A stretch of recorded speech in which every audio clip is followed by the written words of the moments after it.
Kal Kadosh, Boker Or, Mishna Yomi, Masechet Batra, Perek Bet, second chapter, Mishnah, Yod Aleph and Yod Bet, 11 and 12.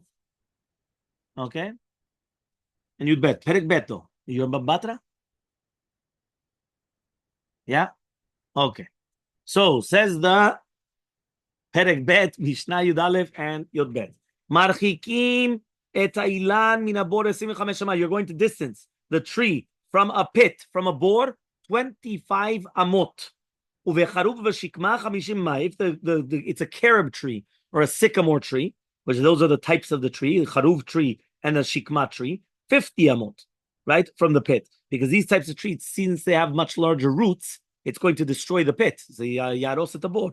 Ben milmala, ben minatzad. The rules apply whether it's going to be higher or whether it's going to be side by side. It doesn't matter.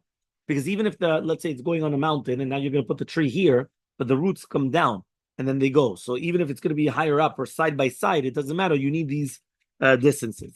Okay? Im abor kadma. So this is what you asked yesterday. But 1 second, what came first?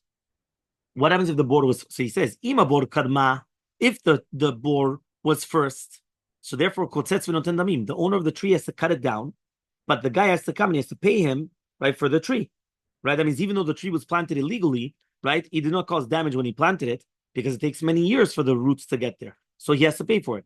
But if the ilan was there, lo yakotz, he doesn't have to cut down the tree.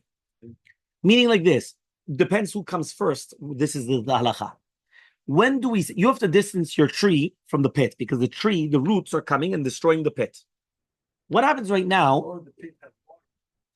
No, it will never destroy. The opposite is very good. If you've got the roots going into water, it's even better, right? What happens though? Yeah, that's something else. That's the flax and everything. That's the flax. 1 second. So now what happens is like this. What happens right now if the pit came first? When you planted the tree, it was illegally done. So what happens? We force you to cut down the tree, but I still have to pay you.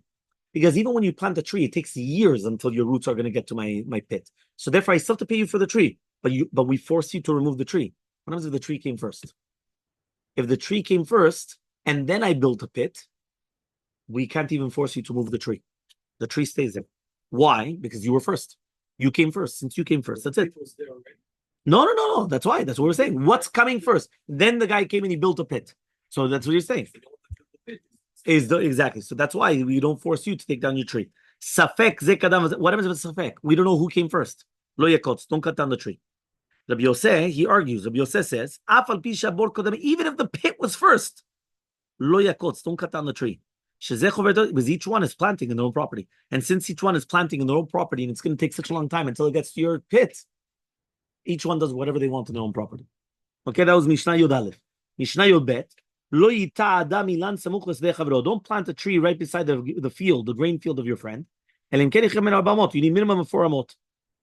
Okay? So he says, why? Because when you're tending the tree, you need 4 amot to work around the tree. So if I'm going to put it right beside your field, I'm going to have to go in your field to worry about my tree, to fix my tree. Doesn't matter whether it's going to be a grapevines or any other type of tree, you always need minimum of that. But if there's going to be a wall, each one could do right by the wall. Because basically, since there's a fence, I can't go over to your field. So since I can't go over to your field, I could put a mamash by the wall. Okay, so I won't go on that side. I can't get to the other side in order to think. I can't do anything. Okay, fine. But that's it. He says, right? But here we're not talking about the pit. We're talking about underground. It doesn't matter. If you have a tree, the roots are very underground, so it's not going to affect my green field. It's going to affect a pit, but not a grain field. So the grains are on the top. There's no problem. Okay? So he says you could be somech one to another. But what happens if the tree was planted by the boundary and the shorashim are coming out? You could dig out for 3 tvachim. That means you could get rid of the roots which are within 3 tvachim of the ground, 24 centimeters, so it doesn't stop the plow. If you're digging a pit, you just continue going down until you need to.